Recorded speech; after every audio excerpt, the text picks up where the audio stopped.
2 விஷயத்தில் முடிச்சிடலாம். சூரியன், குரு, அதே மாதிரி செவ்வாய், இந்த ராஜகிரகங்கள் பலம் பெற்று சந்திரனுக்கும் லக்னாதிபதிக்கும் லக்கணத்துக்கும் குருவோட பார்வை கிடைச்சிட்டா அது யோக ஜாதகம். அதுக்கு எந்த பாதிப்புகளும் பெருசாக வராது. அதே நேரத்தில் பாவசாதகத்தை சந்திக்கக்கூடிய வாய்ப்பு, லக்னாதிபதி நீசம், 5ஆம் இடத்து அதிபதி நீசம், 9ஆம் இடத்து அதிபதி நீசம் ஆகுது, அல்லது எல்லாமே சேர்ந்து 6, 8, 12 மறையுது, ராகு ஏது பிடிகளை இருக்குது அப்படின்னா அது பாவ ஜாதகமாக மாறிடும். நிறைய பிரச்சனைகள் கொடுக்கும். பிறந்தலேருந்து தொடர்ந்து போராட்டமான வாழ்க்கையை கொடுக்கும். நிறைய பேர் நீங்கள் நினைப்பீங்க, நிறைய பேர் ஈஸியாக ரொம்ப உழைக்காமே சாப்பிட்றவங்க, உழைக்காமே சம்பாதிக்கிறவங்க, உட்கார்ந்த இடத்துலையும் சம்பாதிக்கிறவங்களாம் நிறையா இருப்பாங்க. அவங்களுக்கெல்லாம் 5ஆம் இடம், 9ஆம் இடம் லக்னாதிபதி பலமாக ஆட்சி பிச்சு பெற்று இருந்தால் கண்டிப்பாக அவங்க உழைக்க வேண்டியதில்லை. அவங்களுக்காக யாராவது ஒருத்தர் வேலை பார்ப்பாங்க. இவங்களுக்கு பொருளாதாரம் கூட்டிகிட்டு இருக்கோம், சம்பாத்தியம் வந்துட்டுருக்கோம். இந்த 1, 5, 9 கெட்டு போச்சு அப்படின்னா அவங்க தொடர்ச்சியாக வேலை பார்க்கணும், உழைக்கணும், ஓடிட்டே இருக்கணும், லைஃப் லாங் ஓட வேண்டிய சூழ்நிலை இருக்கும். இது கூட நான் நிறைய விஷயங்களில் சில விஷயங்கள் கூட சொல்லியிருந்தேன். இந்த நட்சத்திரங்களை பற்றி பேசும்போது கூட நிறைய கேட்டிருந்தாங்க, இந்த நட்சத்திரங்களை பற்றிலாம் நீங்கள் சொல்லலாம் ஐயா அப்படின்னு.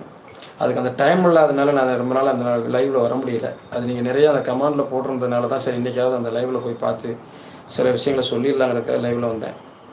ஃப்ரீயாக இருக்கும்போது ஏதாவது டைம் கிடைக்கும் போது மட்டும்தான் உள்ளே வர முடியும்.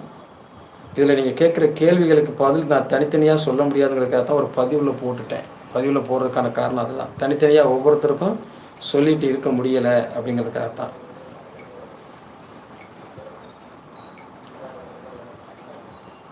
இப்போது கேதுவோட நட்சத்திரத்தில் ஒருவர் பிறந்திருக்காங்க, அல்லது இந்த குடும்பத்தில் யாராவது பிறந்திருக்காங்க அப்படின்னா நான் நிறைய இதை பற்றி பதிவு கொடுத்துருக்கோம்.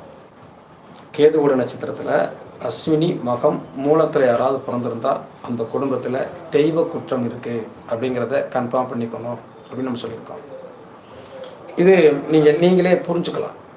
அதே மாதிரி சுக்கிரனுடைய நட்சத்திரத்தில் ஒருத்தர் பிறந்திருக்காங்க அப்படின்னா அந்த குடும்பத்தில் தெய்வ குற்றம் இருக்குது அப்படிங்கிறத அஸ்வினி நட்சத்திரத்தை புரிஞ்சுக்கோங்க. சுக்கிரனுடைய நட்சத்திரத்தில் இருக்காங்க அப்படின்னா ஒரு கன்னி சாபம் இருக்குது. நிறைய இடத்துல சுக்கிரன் நீசமாகி இருக்கும், பலம் இழந்திருக்கும். பரணி, பூரம், போராட்டத்தில் பிறந்திருக்காங்கன்னா அங்கே ஒரு கன்னி சாபம் இருக்குது அப்படிங்கிறத புரிஞ்சுக்கணும். சூரியனுடைய நட்சத்திரத்தில் ஒருத்தர் பிறந்திருக்காங்க அப்படின்னா இவங்க குடும்பத்தில் குலதெய்வம் மற்றும் குழந்தைகள் சம்மந்தப்பட்ட பிரச்சனை இருந்திருக்கும். அதாவது குலதெய்வ சாபம் சொல்லுவோம்ல, குலதெய்வ குற்றம் சொல்லுவோம். அந்த குலதெய்வத்தில் இருக்கக்கூடிய ஏதாவது ஒரு கன்னி தெய்வங்களில் சரியாக வழிபடாமல் விட்டது, அந்த குலதெய்வ வழிபாடு பண்ணாமல் விட்டது, அது கிருத்திகை, உத்திரம், உத்திராட நட்சத்திரங்கள் வரும் அதில். இப்போ அதே மாதிரி சந்திர நட்சத்திரம் சொல்லுவோம்.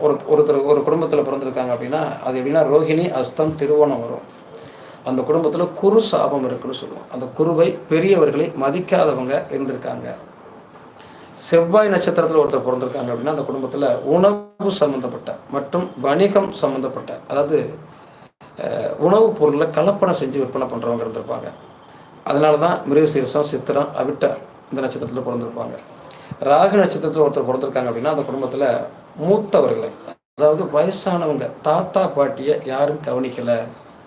அதான் அந்த இருதார யோகா அமைப்புகள் வரும், பாக பிரிவினை பிரச்சனை வரும். அந்த குடும்பத்தில் கண்டிப்பாக 2 தாரம் இருக்கும். அல்லது அந்த வீட்டில் திருவாதிரை, சுவாதி, சதயத்தில் பிறந்திருந்தாங்கன்னா அந்த குடும்பத்தில் ஏதாவது பாவகம், சொத்து பிரச்சனை, நில பிரச்சனை வந்துருக்கும்.